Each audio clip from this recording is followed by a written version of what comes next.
করলেই কানের ভিতর দিয়ে ভগবান বললেন যারা আমার কথা শ্রবণ করতে আসে আমি তাদের কানের ভিতর দিয়ে হৃদয়ে প্রবেশ করে হৃদয়ের যত ময়লা আছে আমি নিজের ঝাড়ুদানে পরিষ্কার করে তার হৃদয় শূন্য করতে যাই। জয় জয় হৃদয়।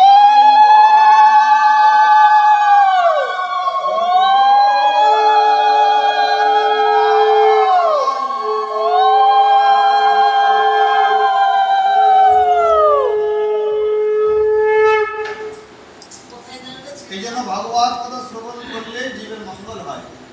কবিরা বলছেন প্রভু তোমার এই কথা অমৃত শ্রবণ করে আমার পেটটা মিটছে না।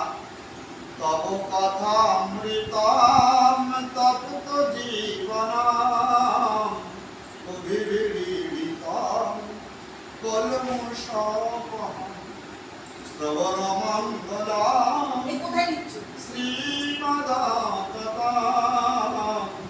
অভিজিনন্তিতে হরিদা